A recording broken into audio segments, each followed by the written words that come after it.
Welcome back to Lace Reads. We are picking back up at Chapter 6, Scary Stories.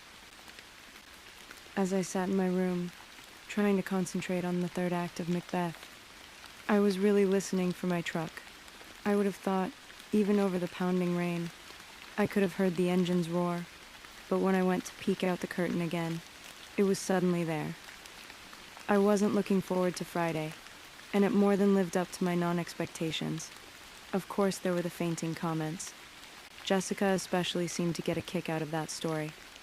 Luckily, Mike had kept his mouth shut, and no one seemed to know about Edward's involvement. She did have a lot of questions about lunch, though. So what did Edward Cullen want yesterday? Jessica asked in intrigue.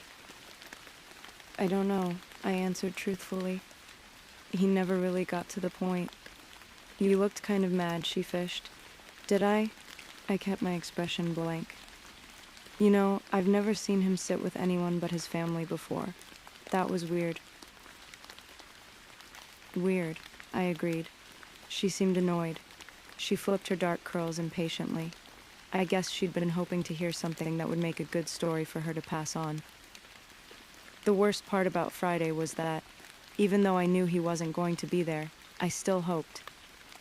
When I walked into the cafeteria with Jessica and Mike, I couldn't keep from looking at his table, where Rosalie, Alice, and Jasper sat talking, heads close together, and I couldn't stop the gloom that engulfed me as I realized I didn't know how long I would have to wait before I saw him again. At my usual table, everyone was full of our plans for the next day. Mike was animated again, putting a great deal of trust in the local weatherman who promised sun tomorrow. I'd have to see that before I believed it, but it was warmer today. Almost 60. Maybe the outing wouldn't be completely miserable. I intercepted a few unfriendly glances from Lauren during lunch, which I didn't understand until we were all walking out of the room together. I was right behind her, just a foot from her slick, silver blonde hair, and she was evidently unaware of that. Don't know why Bella, she sneered my name, doesn't just sit with the Cullens from now on. I heard her muttering to Mike. I'd never noticed what an unpleasant nasal voice she had, and I was surprised by the malice in it. I really didn't know her well at all. Certainly not well enough for her to dislike me, or so I'd thought. She's my friend. She sits with us, Mike whispered back loyally, but also a bit territorially. I paused to let Jess and Angela pass me. I didn't want to hear any more. That night at dinner, Charlie seemed enthusiastic about my trip to La Push in the morning. I think he felt guilty for leaving me home alone on the weekends, but he'd spent too many years building his habits to break them now. Of course he knew the names of all the kids going, and their parents, and their great-grandparents too, probably. He seemed to approve. I wondered if he would approve of my plan to ride to Seattle with Edward Cullen. Not that I was going to tell him. Dad, do you know a place called Goat Rocks or something like that? I think it's south of Mount Rainier. I asked casually. Yeah, why? I shrugged. Some kids were talking about camping there. It's not a very good place for camping. He sounded surprised. Too many bears. Most people go there during the hunting season. Oh, I murmured. Maybe I got the name wrong. I meant to sleep in, but an unusual brightness woke me. I opened my eyes to see a clear yellow light streaming through my window. I couldn't believe it. I hurried to the window to check, and sure enough, there was the sun. It was in the wrong place in the sky, too low, and it didn't seem to be as close as it should be. But it was definitely the sun. Clouds ringed the horizon, but a large patch of blue was visible in the middle. I lingered by the window as long as I could, afraid that if I left the blue would disappear again. The Newton's Olympic Outfitter store was just north of town. I'd seen the store, but I'd never stopped there, not having much need for any supplies required for being outdoors over an extended period of time. In the parking lot, I recognized Mike's Suburban and Tyler's Sentra. As I pulled up next to their vehicles, I could see the group standing around in front of the Suburban. Eric was there, along with two other boys I had class with. I was fairly sure their names were Ben and Connor. Jess was there, flanked by Angela and Lauren. 3 other girls stood with them, including one I remembered falling over in gym on Friday. That one gave me a dirty look as I got out of the truck and whispered something to Lauren. Lauren shook out her corn silk hair and eyed me scornfully. So it was going to be one of those days. At least Mike was happy to see me. You came, he called, delighted. And I said it would be sunny today, didn't I? I told you I was coming, I reminded him. We're just waiting for Lee and Samantha. Unless you invited someone, Mike added. Nope, I lied lightly, hoping I wouldn't get caught in the lie, but also wishing that a miracle would occur, and Edward would appear. Mike looked satisfied. Will you ride in my car? It's that or Lee's mom's minivan. Sure, he smiled blissfully. It was so easy to make Mike happy. You can have shotgun, he promised. I hid my chagrin. It wasn't as simple to make Mike and Jessica happy at the same time. I could see Jessica glowering at us now. The numbers worked out in my favor, though. Lee brought 2 extra people, and suddenly every seat was necessary. I managed to wedge Jess in between Mike and me in the front seat of the Suburban. Mike could have been more graceful about it, but at least Jess seemed appeased. It was only 15 miles to La Push from Forks, with gorgeous, dense green forests edging the road most of the way, and the wide Quileute River snaking beneath it twice. I was glad I had the window seat. We'd rolled the windows down. The Suburban was a bit claustrophobic with 9 people in it, and I tried to absorb as much sunlight as possible. I'd been to the beaches around La Push many times during my Forks summers with Charlie, so the mile-long crescent of First Beach was familiar to me. It was still breathtaking. The water was dark gray, even in the sunlight, white-capped and heaving to the gray rocky shore. Islands rose out of the steel harbor waters with sheer cliffsides, reaching to uneven summits, and crowned with austere, soaring firs. The beach had only a thin border of actual sand at the water's edge, after which it grew into millions of large, smooth stones that looked uniformly gray from a distance, but close up were every shade a stone could be: terracotta, sea green, lavender, blue-gray, dull gold. The tide line was strewn with huge driftwood trees, bleached bone white in the salt waves, some piled together against the edge of the forest fringe, some lying solitary, just out of reach of the waves. There was a brisk wind coming off the waves, cool and briny. Pelicans floated on the swells, while seagulls and a lone eagle wheeled above them. The clouds still circled the sky, threatening to invade at any moment. But for now the sun shone bravely in its halo of blue sky. We picked our way down to the beach, Mike leading the way to a ring of driftwood logs that had obviously been used for parties like ours before. There was a fire circle already in place, filled with black ashes. Eric and the boy I thought was named Ben gathered broken branches of driftwood from the drier piles against the forest edge, and soon had a teepee-shaped construction built atop the old cinders. Have you ever seen a driftwood fire? Mike asked me. I was sitting on one of the bone-colored benches, the other girls clustered, gossiping excitedly on either side of me. Mike kneeled by the fire, lighting one of the smaller sticks with a cigarette lighter. No, I said as he placed the blazing twig carefully against the teepee. You'll like this then. Watch the colors. He lit another small branch and laid it alongside the first. The flame started to lick quickly up the dry wood. It's blue, I said in surprise. The salt does it. Pretty, isn't it? He lit one more piece, placed it where the fire hadn't yet caught, and then came to sit by me. Thankfully, Jess was on his other side. She turned to him and claimed his attention. I watched the strange blue and green flames crackle toward the sky. After a half hour of chatter, some of the boys wanted to hike to the nearby tidal pools. It was a dilemma. On the one hand, I loved the tidal pools. They had fascinated me since I was a child. They were one of the only things I ever looked forward to when I had to come to Forks. On the other hand, I'd also fallen into them a lot. Not a big deal when you're 7 and with your dad. It reminded me of Edward's request that I not fall into the ocean. Lauren was the one who made my decision for me. She didn't want to hike, and she was definitely wearing the wrong shoes for it. Most of the other girls besides Angela and Jessica decided to stay on the beach as well. I waited until Tyler and Eric had committed to remaining with them before I got up quietly to join the pro-hiking group. Mike gave me a huge smile when he saw that I was coming. The hike wasn't too long, though I hated to lose the sky in the woods. The green light of the forest was strangely at odds with the adolescent laughter, too murky and ominous to be in harmony with the light banter around me. I had to watch each step I took very carefully, avoiding roots below and branches above, and I soon fell behind. Eventually I broke through the emerald confines of the forest and found the rocky shore again.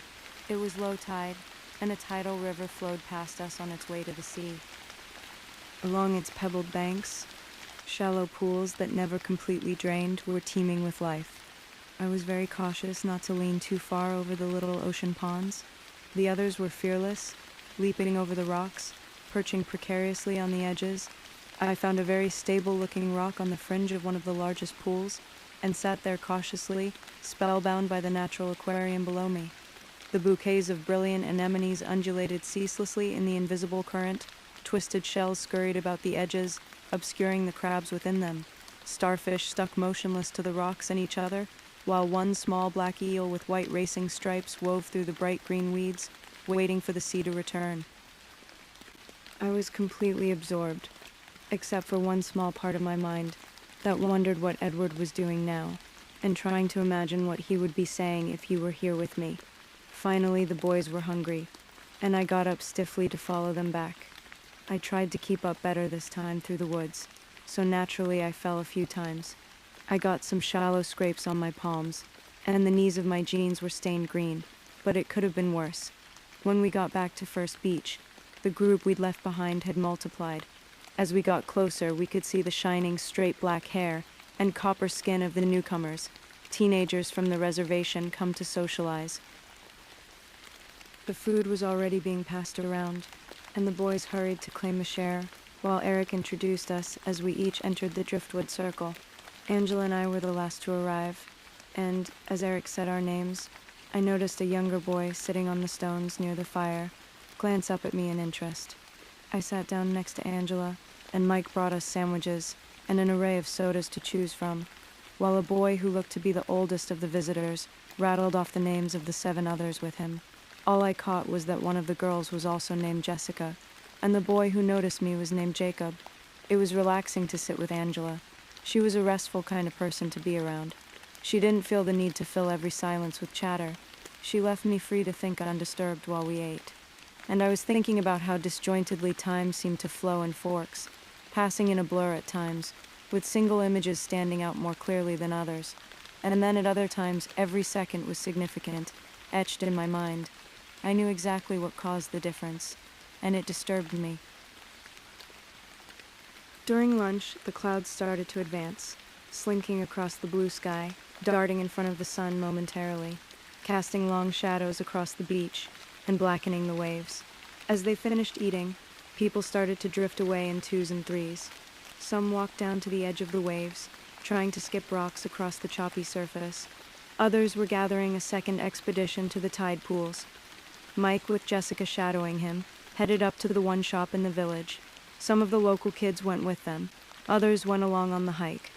By the time they all had scattered, I was sitting alone on my driftwood log, with Lauren and Tyler occupying themselves by the CD player someone had thought to bring, and 3 teenagers from the reservation perched around the circle, including the boy named Jacob and the oldest boy who had acted as spokesperson.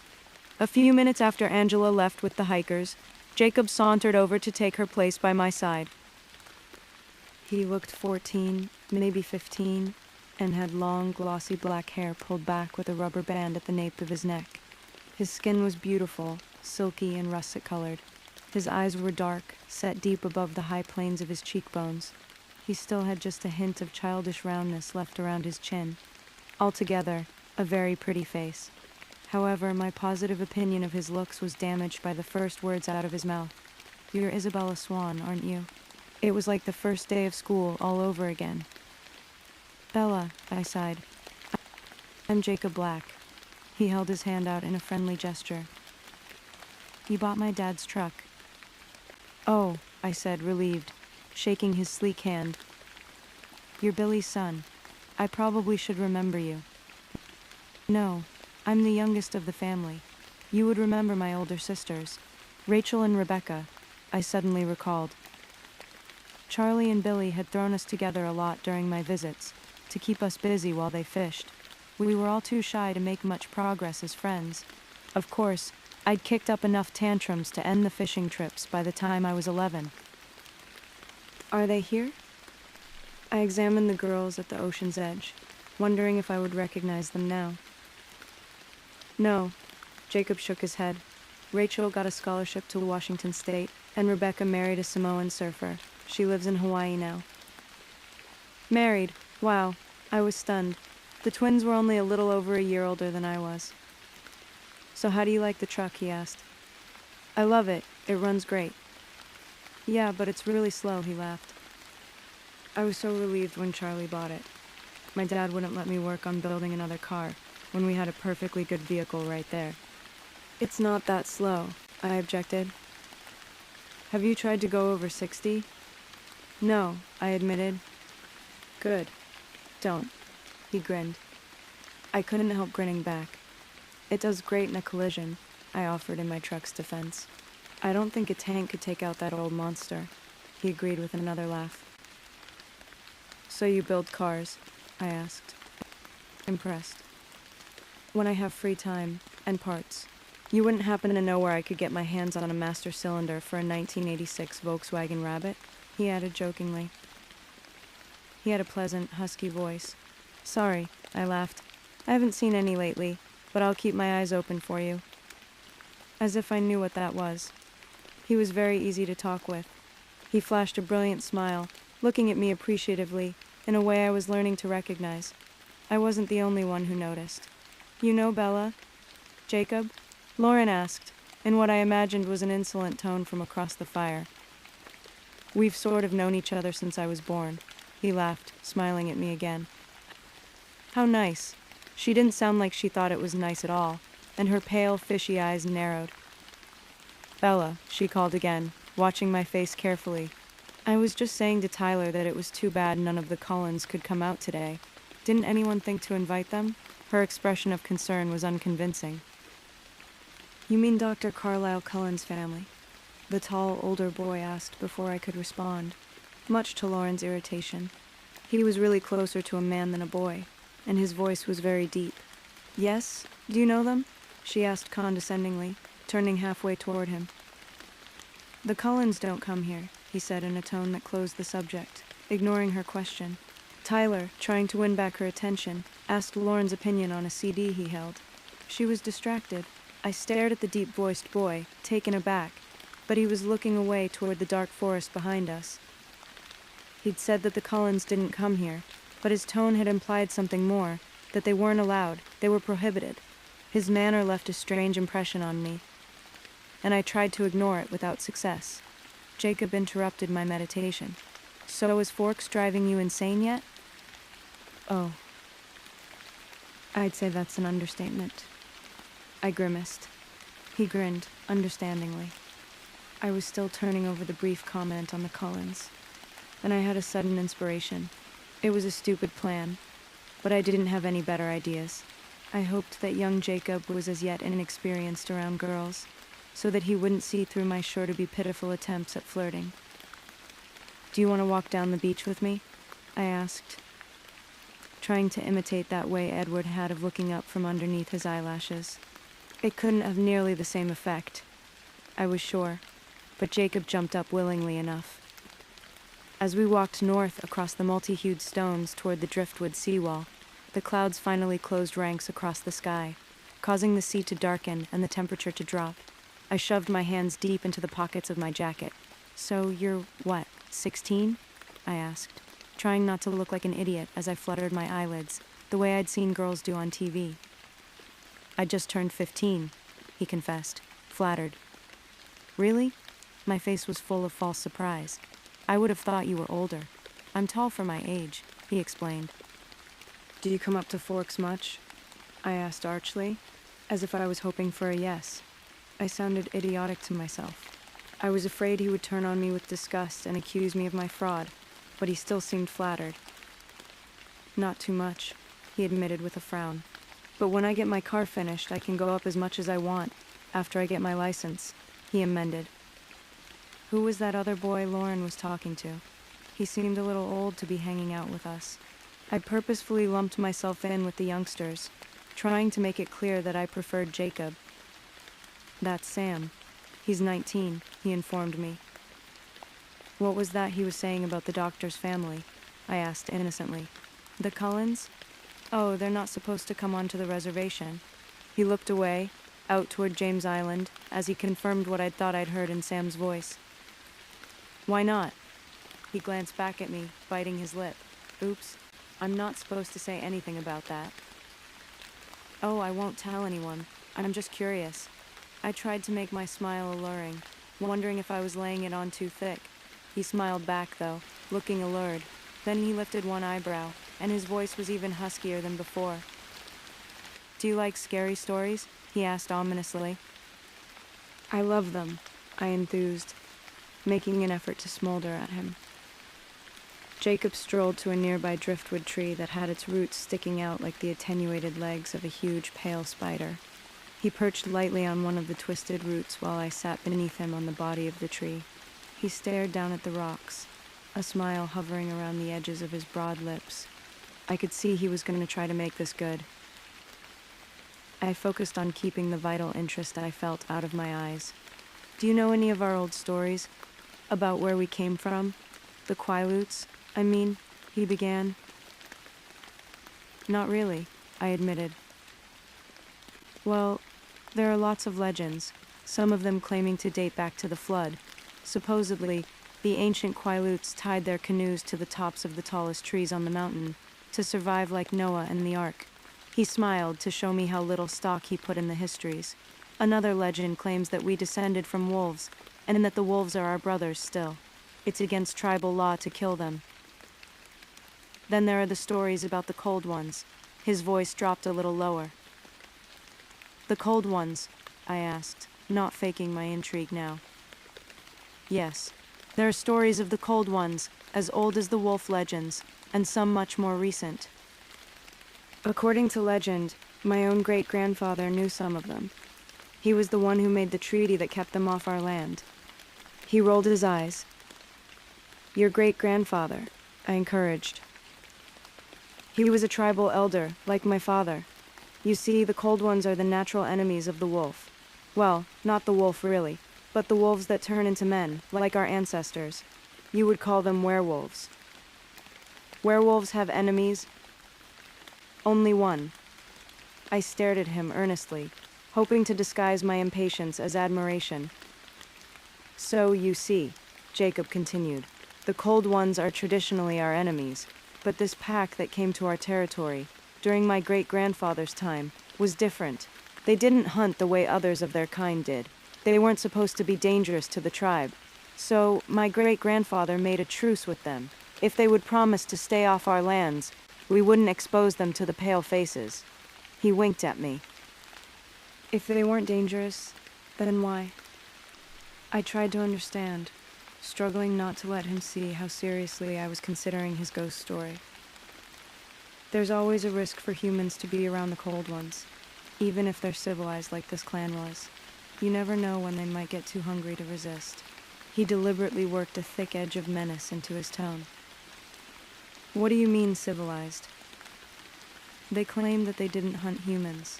They supposedly were somehow able to prey on animals instead. I tried to keep my voice casual.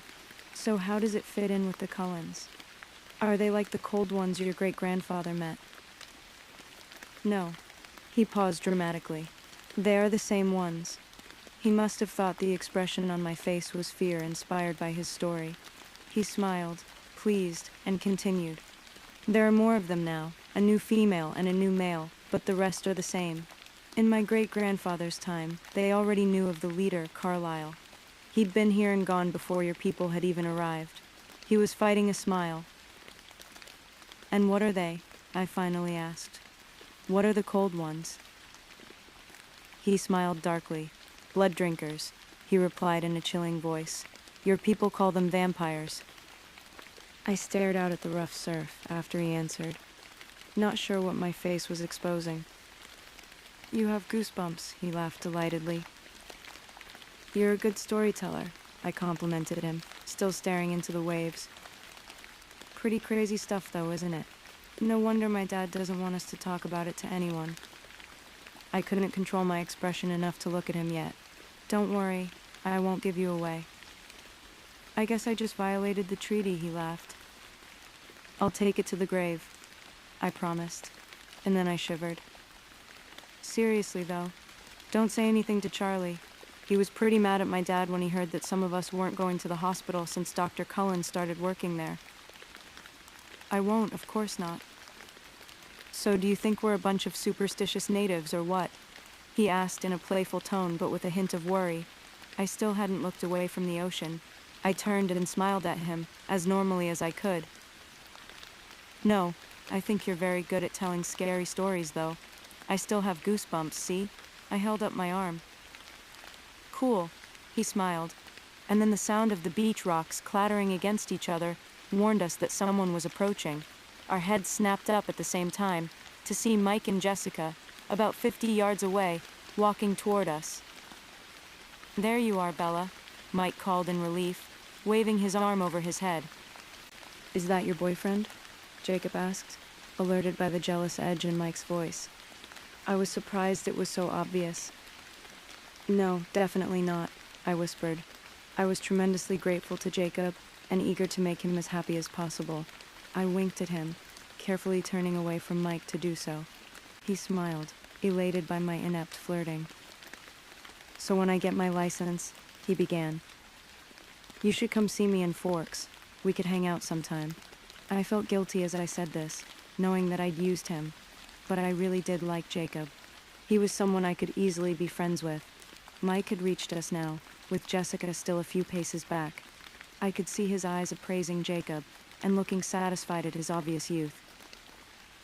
Where have you been? He asked, though the answer was right in front of him.